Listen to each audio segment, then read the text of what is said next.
I find here in America we're making some significant problems with the education of our children. Here we have I think it's in Washington, that is the state of Washington. They have a tech class, and they're teaching children technology. You have people from Microsoft, out in Washington. They're going over and teaching these young people and trying to get them bullish and excited about technology, computer technology, that is. But when you look at this picture here, you can see mostly Chinese and people from India, and I don't see any black students. Now, would these people make it a point of duty as to show some black people that's interested in everything, medicine, into computer science, into technology, into space, into everything, man? Because I don't understand what they're really trying here. They're saying that all these guys from Asia, they're Chinese, and China doing all this stuff, so these will do just well, and they'll end up this and that. And I mean, this thing is bizarre. Now, when you look at China, not everybody in China is technology savvy. You got a lot of them just working like everybody else, picking corn, cleaning the streets, working in the garbage dump, they're going to the garbage dump to get something to eat. The whole gamut of things. But there are some people who, either from the home they belong to, or because the fires behind the butt, and they're saying, I got to get something going, else it's going to be bad. And they go there and they persist and they get something going. And then generally, they say necessity is the mother of invention. So, to take any Chinese here and say, you know what, we can make this into a computer wizard. It might work. On the other hand, you might know to fake it and just fake it right through and end up faking it and can't do nothing. Right? And so, what I'm discovering here, and I don't know if this Chinese guy they have here, whether he's just came in from China or whether he was born here of Chinese parents. Because people who have left China, left other third world countries, and come to America, they have had enough time to see where they were ending and where they were headed. And they had a thirst over there for something better. So they come up here and they keep going until they get something better. But when their kids are born now in America, they just end up just like the average American. So if this Chinese guys here were born here in America, it's likely that they qualify to pick corn, work in the factory, they on drugs or whatever. Some might still fake it and see that people tell them, man, you get $1 million, you get this, that, and they'll go quit. But they don't have the fire in the belly like those who came out of the motherland first generation. Right?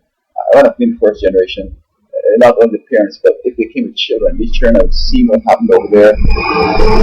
They're gonna get that, they have that fire in the belly, and they're gonna be able to easily motivate the son. You remember back home how it was. You don't want that fuel, stay with it, do this, that. And so, if now we recognize that in every race there are people that have certain abilities or certain experience or a certain type of mind that can be groomed in this way, perhaps it's good grooming the Chinese, but groom everybody else, groom the blacks, groom the Latinos. You don't know who's going to really shine and do it. I recall though, and I don't know if the government has a plan to keep black people out of real progress. As I mentioned in another video, that we only see Chinese and India at the White House technology seminar for kids, the inventors and so forth. I remember I used to drive the school bus in Florida. There was a black guy who was in the gifted program at school, and the teacher would be harassing him. She just don't want him in the class. They don't want him in the school because he might be on track to go to Harvard, might have a certain quality of life his kids might want to pursue too. And so you have a rising class of black people who will not be drug dealers and losers and jailbirds and scumbags and whatever, but they will have some that are in middle class professionals, and it could expand and expand and expand. But no, they just want whites, and they gave deference to people from Asia, India, and Chinese.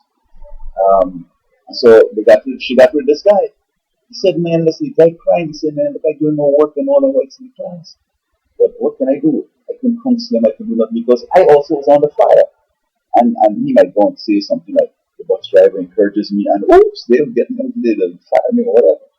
Because I went to the school board to tell them what I thought, how to improve the intelligence in the kids.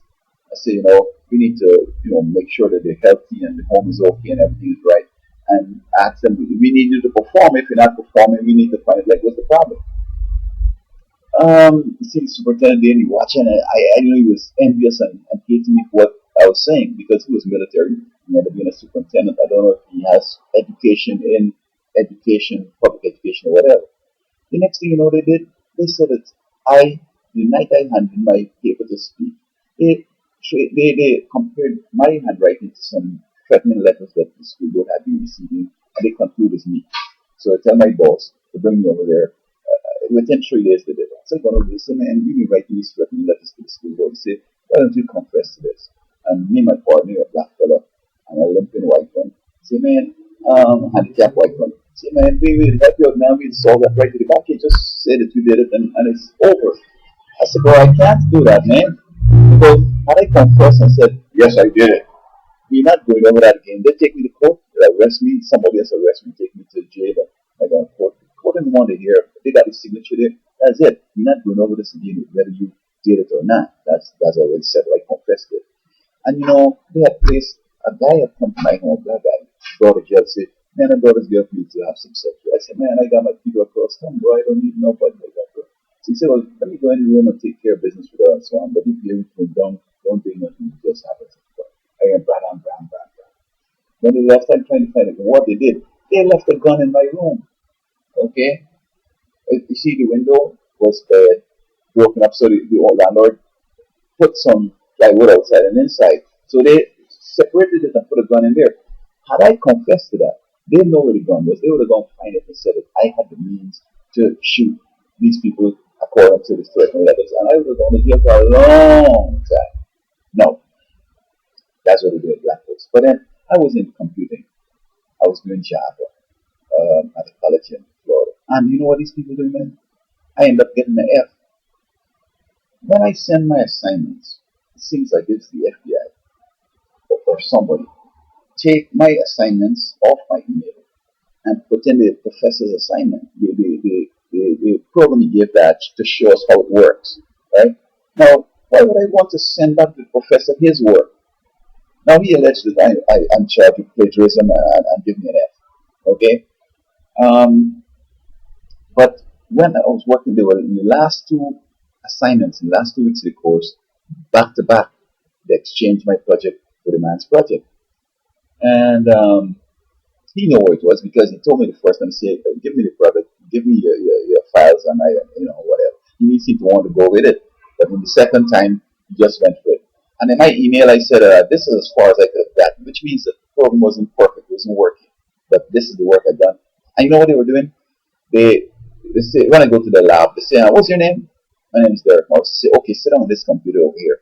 So this computer seems as though that they saved the files that would help to make my program work. So my program is not working, my own computer is not working, so I can't get it working. And I said, I can't get my project to work. Yet he said that I give him his product. So, you see, they have celebrating Bill Gates and Zuckerberg. What if a black person had done what they did? Even like Zuckerberg, as most people know, take them boy stuff. They would put us in jail already. So here that they have these Chinese, but I think they're sending the well. Who cares? But it's the wrong message they're sending. Only people from Asia that abilities, and so on. And that's not true. Asia was able to get through because they're near white. Japan fought with Germany and Italy, and they dropped the Hiroshima on them.